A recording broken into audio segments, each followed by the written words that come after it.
Welcome दोस्तों, आप सभी का मेरे यूट्यूब चैनल पर स्वागत है। आज की वीडियो में हम बात करेंगे करंट अफेयर्स, जो आपके डेली न्यूज़ होती है उसके करंट अफेयर्स लेकर आया हूँ। इंपॉर्टेंट एमसीक्यूज़ हैं, आपको न्यूज़ फॉर्मेट में आपको यहाँ सब कुछ मिलेगा। एमसीक्यूज़ भी हैं, UPSC, HPS, UPSC, RAS, PGT, TGT, TET exam में आपको जो है एग्ज़ाम में बहुत ज़्यादा इंपॉर्टेंट रहेंगे। एचपीएससी और एचपीएससी के करंट अफेयर्स हैं, बहुत ज़्यादा इंपॉर्टेंट क्वेश्चंस हैं और एक एक करके क्वेश्चन को सॉल्व करने की कोशिश कीजिएगा। अगर आपको इसका पीडीएफ चाहिए तो आप इसको ले सकते हैं। कहाँ से? सबसे पहले तो जीके ट्रिक ऐप को डाउनलोड कीजिए। इस ऐप का जो लिंक है वो आपको डिस्क्रिप्शन बॉक्स में मिल जाएगा, आप वहाँ से डाउनलोड कर सकते हैं।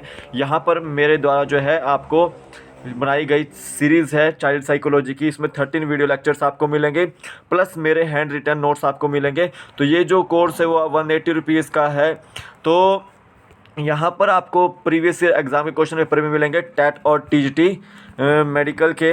ठीक है, तो आप इसको ले सकते हैं, 30 रुपीज़ के ये भी हैं। और जो पीडीएफ आपको इसकी जो पीडीएफ मिलेगी इस वीडियो की, वो भी आपको फ्री स्टडी मटेरियल वाले ऑप्शन में मिलेगी। तो वो जो पीडीएफ है वो आपको फ्री ऑफ कॉस्ट वहाँ पर मिल जाएगी। तो आइए चलिए अभी का जो हमारा जो लेक्चर है वो शुरू करते हैं।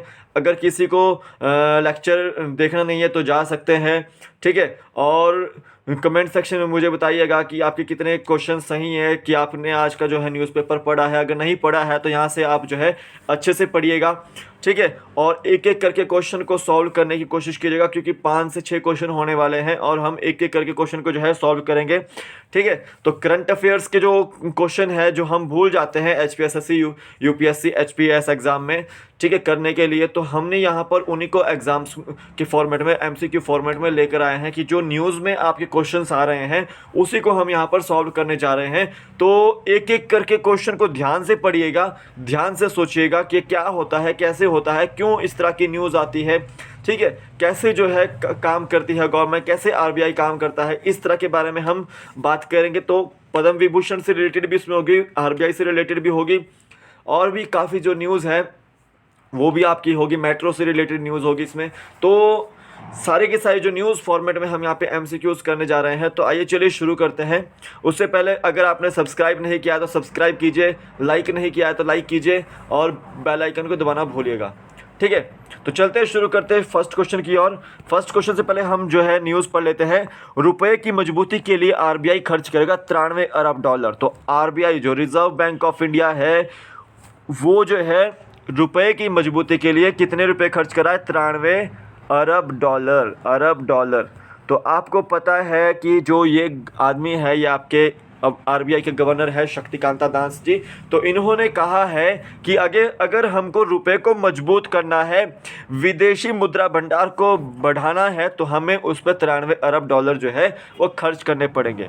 तो आपको पता है कि 15 जनवरी को जो है आरबीआई ने एक डाटा जारी किया था, और इसके मुताबिक जो है हमारा जो विदेशी मुद्रा भंडार है वो 586 अरब डॉलर का रिकॉर्ड स्तर पर था।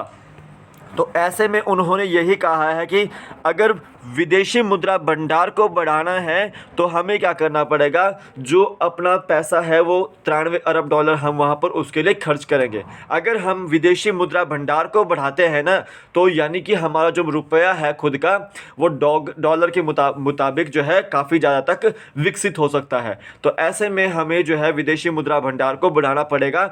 तो जब विदेशी मुद्रा भंडार बढ़ेगा आपका, तो आपका रुपया भी जो है वो मजबूत होगा। तो यहाँ पर देख लीजिए कि उन्होंने ये बात कही है। तो अभी इसमें एक स्टेटमेंट और थी कि किस देश ने हाल ही में भारत को विदेशी मुद्रा भंडार बाजार में लगातार दखल देने से निगरानी सूची में डाला है। तो एक देश ऐसा है जो ये देख रहा था कि भारत को का जो विदेशी मुद्रा बाजार है वो लगातार बढ़ रहा है। वो कैसे बढ़ रहा है? तो ऐसे में उस देश ने क्या किया कि जो है भारत को जो है एक निगरानी सूची में डाल दिया कि हम उसको चेक करेंगे कि कैसे जो है वो अपना विदेशी मुद्रा भंडार बढ़ा रहा है। तो वो कौन सा देश था? तो वो था आपका अमेरिका। अब डॉलर जो है अमेरिका क्या ही है, अगर डॉलर मजबूत होता है तो रुपया गिरता है, अगर रुपया मजबूत होता है तो डॉलर गिरता है।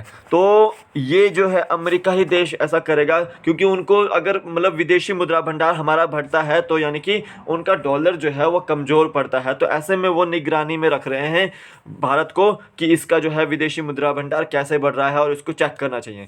तो अभी जो है डाटा रिलीज हुआ था कि 586 अरब डॉलर, ये क्वेश्चन पूछा जा सकता है कि हमारा विदेशी मुद्रा भंडार कितना है। 15 जनवरी 2021 को 586 अरब डॉलर है। और आरबीआई जो है विदेशी मुद्रा भंडार को जो है बढ़ाने के लिए कितना अरब डॉलर खर्च करेगी, वो 93 अरब डॉलर खर्च करेगी। और कौन सा देश ऐसा है जिन्होंने भारत को निगरानी सूची में रखा है कि उनका विदेशी मुद्रा भंडार कैसे बढ़ रहा है लगातार? तो बी ऑप्शन इसका राइट आंसर है, वो अमेरिका है। आगे देखिए, एक सीआरपीएफ ने जो है 21 रक्षिता 22 बाइक एम्बुलेंस जो है स्टार्ट की है। तो CRPF central reserve police force ने जो है 21 जो है रक्षिता नामक बाइक एम्बुलेंस तैयार की गई है। तो रक्षिता नामक जो है बाइक एम्बुलेंस किसके पास है? वो है आपके पास रिजर्व बैंक ऑफ इंडिया के पास। तो इसको जो है वो आपका किसने बनाया है? डीआरडीओ ने। ठीक है, डीआरडीओ ने इसको बनाया हुआ है। तो सीआरपीएफ के प्रमुख एपी माहेश्वरी ने बताया कि 350 CC royal Enfield classic bike पर बनाई गई ये एम्बुलेंस यह का इस्तेमाल उन क्षेत्रों में स्थानीय लोगों की मदद में किया जाएगा जहां सीआरपीएफ तैनात है। तो देखिए, सीआरपीएफ की जो है एक 21 जो है रक्षिता नामक जो है बाइक एम्बुलेंस आई है और इसको जो है तैयार किया है आपका डीआरडीओ ने। तो यहाँ पर सीआरपीएफ की बाइक एम्बुलेंस रक्षिता किसके द्वारा बनाई गई है? वो आपके डीआरडीओ द्वारा बनाई गई है। बी ऑप्शन इसका राइट आंसर है। और यहाँ पर पूछा गया है कि प्रमुख कौन है सीआरपीएफ के? तो एपी महेश्वरी जो है वो आपके प्रमुख है सीआरपीएफ की, आपको याद रखना है। डीआरडीओ का जो प्रमुख है वो एक आपके हैं जी सतीश रेड्डी। कौन है? जी सतीश रेड्डी। और इसका जो हेडक्वार्टर है आपका वो न्यू दिल्ली में स्थित है। आगे चलते हैं, बी ऑप्शन इसका राइट आंसर है। आगे चलते हैं, यहाँ पर देखिए महिला शक्ति पहली फाइटर पायलट भावना 26 को राजपथ पर भरेंगी उड़ान। तो देखिए यहाँ पर आपको देखना है कि भावना जो पहली फाइटर पायलट है वो 26 जनवरी को जो है राजपथ पर जो है उड़ान भरेंगी। तो गणतंत्र दिवस के मौके पर राजपथ पर देश की पहली महिला फाइटर पायलट जो है वो उड़ान भरेंगी। देश के सबसे गौरवशाली आयोजन में हिस्सा लेंगी। वह वायुसेना की पहली महिला फाइटर पायलट होंगी। भावना 2018 में देश की पहली लड़ाकू विमान पायलट के तौर पर वायुसेना में शामिल हुई थी। 2019 में ही उनकी ट्रेनिंग का पहला चरण पूरा हुआ था, जिसके बाद वह दिन के युद्ध में दक्ष हो गई। 2020 में उन्हें नारी शक्ति पुरस्कार भी मिला था। तो याद रखना है, नारी शक्ति पुरस्कार उनको कब मिला था? भावना को वो आपका 2020 में मिला था। तो देश की पहली महिला फाइटर पायलट कौन है? आपकी भावना कंठ है। सी ऑप्शन इसका राइट आंसर है। वर्टिकल चार्ली ऑपरेशन फॉर्मेशन में नजर आएगा राफेल। तो देखिए, वर्टिकल चार्ली जो है फॉर्मेशन जो होगा आपका, उसमें जो करतब दिखाया जाएगा 26 जनवरी पे, तो उसमें राफेल आपको दिखाई देगा। ये आपको याद रखना है। नेक्स्ट क्वेश्चन देखते हैं, मेट्रो को लेकर पूर्व सरकारों के पास कोई नीति नहीं थी, मोदी। तो देखिए, यहाँ पर मेट्रो जो है हाल ही में सेवा चलाई गई है गुजरात में। तो 2 स्टेशन थे वहाँ पर, फेज़ 2 चला है, अहमदाबाद और सूरत। और आपको याद रखना है कि केवड़िया में भी जो है अभी रेलवे स्टेशन बनाया गया है। ठीक है, जहाँ पर 8 ट्रेनें जो है चलाई गई है। तो ये आपको याद रखना है, केवड़िया जो है वहाँ पर स्टैचू ऑफ यूनिटी भी है और भी जो आपका सी प्लेन सर्विस भी जो है वो भी वहीं के लिए चलाई गई है। तो याद रखना है कि प्रधानमंत्री नरेंद्र मोदी ने हाल ही में कहाँ के लिए मेट्रो सेवा प्रोजेक्ट फेज़ 2 का आरंभ किया? तो वो आपका अहमदाबाद और सूरत दोनों के लिए किया। तो डी ऑप्शन इसका राइट आंसर है। जो आपके गुजरात के गवर्नर हैं वो आपके देवव्रत आचार्य जी हैं और मुख्यमंत्री हैं वहाँ के विजय रूपाणी जी। ठीक है, ये आपको याद रखना है। ये थोड़ी सी इंपॉर्टेंट न्यूज़, ज़्यादा नहीं है, वैसे बता देता हूँ। सोमनाथ मंदिर जो ट्रस्ट है उन्होंने प्रधानमंत्री मोदी को जो है अपना अध्यक्ष चुना है। ठीक है, ये आपको याद रखना है। और ये जो परियोजना है मेट्रो प्रोजेक्ट 17,000 करोड़ रुपए की परियोजना है। इसमें Ahmedabad metro rail project phase 2 और जो कि 28.25 किलोमीटर की लंबाई होगी इसकी। और जो पहला कॉरिडोर है मोटेरो स्टेडियम के महात्मा मंदिर तक होगा और 22.8 किलोमीटर का इसका जो है सफ़र होगा। ये आपको याद रखना है। भारत की प्रथम महिला खिलाड़ी जिसने पद्म विभूषण हासिल किया। तो यहाँ पे देखिए कुछ दावेदार रखे गए हैं पद्म विभूषण के लिए।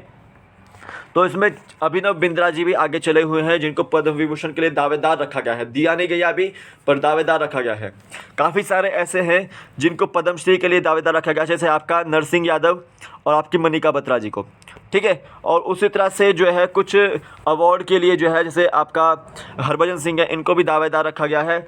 तो अभिनव बिंद्रा को भी दावेदार रखा गया है। तो यहाँ पर याद लिखा हुआ है कि मैरी कॉम पद्म विभूषण हासिल करने वाली पहली महिला खिलाड़ी है। तो ये आपको याद रखना है कि भारत की प्रथम महिला खिलाड़ी जो है जिसने पद्म विभूषण हासिल किया है वो कौन सी, आपकी मैरी कॉम है। सी ऑप्शन इसका राइट आंसर है। नेक्स्ट देखिए, यहाँ पर आंसर की दी हुई है आपको, इंपॉर्टेंट क्वेश्चंस थे आपको ये सारे के सारे, तो आपको ये देखना मत भूलिएगा। तो ये मेरे जो है एग्ज़ाम पॉइंट ऑफ व्यू से क्वेश्चन बनाए हुए थे न्यूज़ फॉर्मेट में, तो आपके लिए जो इम्पॉर्टेंट है देखना मत भूलिएगा। चाइल्ड साइकोलॉजी का कोर्स परचेज कर लीजिए, जिसका भी CTET या HPTET का पेपर है 180 रुपये उसका है, और TGT टेट मेडिकल का जिसका भी पेपर है तो वो 30 रुपीज़ में इसको गेट कर सकता है। तो अभी के लिए फ़िलहाल इतना ही, फिर मिलूंगा कि नए वीडियो के साथ, तब तक के लिए जय हिंद।